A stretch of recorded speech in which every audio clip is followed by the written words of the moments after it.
Assalamualaikum warahmatullahi wabarakatuh. Kami dari kelompok 5 ingin menjelaskan mengenai sedikit materi tentang manfaat pajak. Selamat menyaksikan.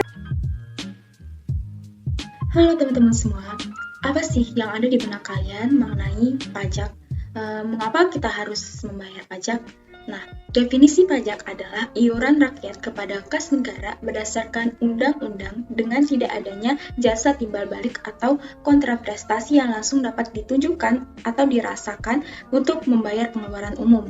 Nah, pajak ini bersifat memaksa karena nantinya pajak diperuntukkan untuk pengeluaran-pengeluaran pemerintah dan mensejahterakan umum. Nah, kenapa kita harus membayar pajak?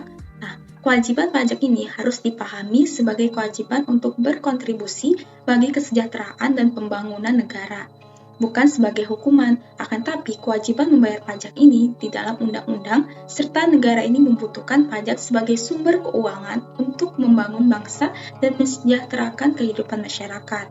Nah, alasan yang kedua adalah pajak ini dipergunakan untuk membiayai anggaran yang berkaitan dengan pembangunan dan kepentingan negara sebagai sumber pendapatan negara, serta pajak ini juga berfungsi untuk membiayai pengeluaran-pengeluaran negara, dan pajak digunakan untuk menjalankan tugas-tugas rutin negara dan melaksanakan pembangunan. Nah, alasan yang ketiga atau yang terakhir ini adalah sebagai pajak ini harus dan wajib kita bayar karena pajak yang kita bayarkan juga digunakan negara untuk keperluan-keperluan pemerintah, misalnya seperti pembayaran gaji pegawai negeri, pembayaran pembelanjaan tentara, polisi, dan keperluan negara lainnya yang masih banyak lagi. Nah, di sini semua masyarakat yang mempunyai sebagai wajib pajak sudah seharusnya membayar pajak. Nah, setelah kita tahu apa sih pajak itu dan kenapa kita harus bayar pajak, ada hal yang penting juga loh yang harus kita tahu, yaitu manfaat pajak. Nah, yang pertama ada manfaat pajak di bidang kesehatan.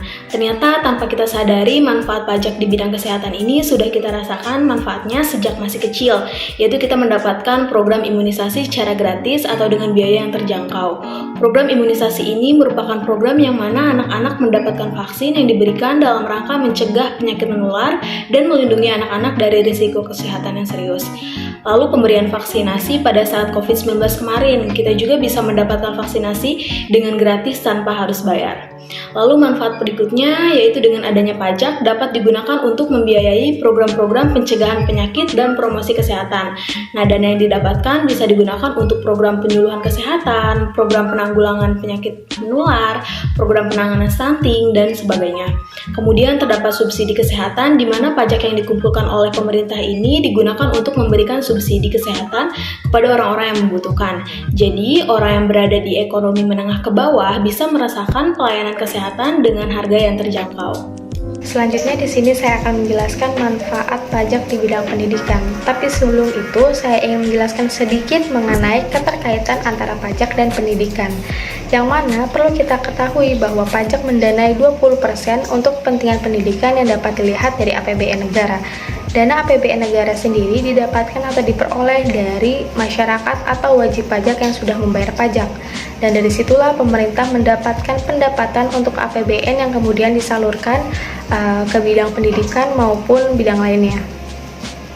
Dalam bidang pendidikan sendiri, pajak digunakan untuk membangun fasilitas serta sarana dan prasarana seperti pembangunan gedung sekolah, laboratorium, ataupun perpustakaan. Lalu ada juga program-program pemerintah dari segi pendidikan seperti Kartu Indonesia Pintar atau KIP, lalu ada beasiswa bidik misi atau sekarang yang mungkin sudah berganti nama menjadi Kartu Indonesia Pintar Kuliah. Lalu ada bantuan operasional sekolah yang diperuntukkan untuk sekolah-sekolah yang ada di Indonesia.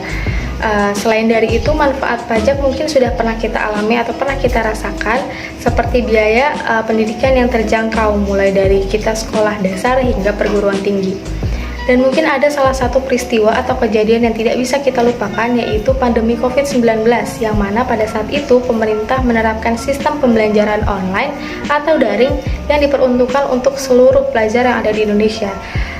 Dan di situ pemerintah turut ikut campur tangan untuk penyediaan jaringan maupun subsidi kuota bagi pelajar yang ada di seluruh Indonesia. Seperti yang kita ketahui, pajak itu memiliki banyak manfaat ya teman-teman, seperti manfaat di bidang kesehatan, manfaat di bidang pendidikan. Nah, selain manfaat yang tadi, pajak juga bermanfaat di bidang transportasi. Seperti yang kita lihat sehari-hari, adanya fasilitas angkutan umum itu termasuk ke dalam salah satu manfaat pajak di bidang transportasi. Nah, pemerintah juga telah menyediakan angkutan umum yang baik, yang nyaman, dan juga dengan harga yang terjangkau untuk masyarakat. Hal ini berguna untuk mengatasi masalah kemacetan serta masalah terkait angkutan umum lainnya seperti pengembangan transportasi, subsidi biaya transportasi. Nah, subsidi biaya transportasi ini contohnya seperti subsidi pada Transjakarta. Halo semuanya, di sini saya akan menyebutkan apa aja sih manfaat pajak di bidang infrastruktur. Nah, yang pertama itu adanya pembuatan jalan, pembangunan jembatan, sekolah, tol hingga rumah ibadah. Nah, dari beberapa yang saya sebutkan itu merupakan fasilitas umum yang dapat kita gunakan dari hasil kita membayar pajak. Nah, adanya fasilitas tersebut memberikan kita kemudahan. Misalnya saat kita berpergian keluar kota atau keluar provinsi dengan jalur darat, kita dapat menggunakan jembatan yang telah dibangun dari hasil kita membayar pajak tersebut. Ini saya akan menjelaskan beberapa manfaat pajak di bidang pertahanan dan keamanan. Beberapa manfaat pajak di bidang pertahanan dan keamanan diantaranya adalah yang pertama, pendanaan pertahanan dan keamanan. Pajak dapat digunakan sebagai sumber pendanaan untuk anggaran pertahanan dan keamanan negara. Dengan mengumpulkan pajak, pemerintah dapat mengalokasikan dana untuk memperkuat angkatan bersenjata, memodernisasi peralatan militer, membangun infrastruktur keamanan, serta menyediakan pelatihan dan pengembangan personel keamanan. Kedua, ada pengembangan teknologi pertahanan. Pajak dapat digunakan untuk mendanai riset, pengembangan teknologi pertahanan yang inovatif, meliputi pengembangan sistem senjata yang canggih, teknologi kriptografi, teknologi pengawasan dan intelijen, serta pengembangan teknologi keamanan cyber. Pajak juga dapat memberikan sumber daya yang diperlukan bagi pemerintah untuk mendorong inovasi dan mempertahankan keunggulan militer. Lalu yang ketiga ada keamanan perbatasan. Pajak dapat digunakan untuk meningkatkan keamanan perbatasan negara. Dana yang diperoleh dari pajak dapat dialokasikan untuk membangun infrastruktur perbatasan yang efektif, termasuk instalasi pemantauan, patroli, dan sistem keamanan perbatasan yang canggih. Yang terakhir, penanggulangan terorisme. Pajak juga dapat digunakan untuk memperkuat upaya penanggulangan terorisme.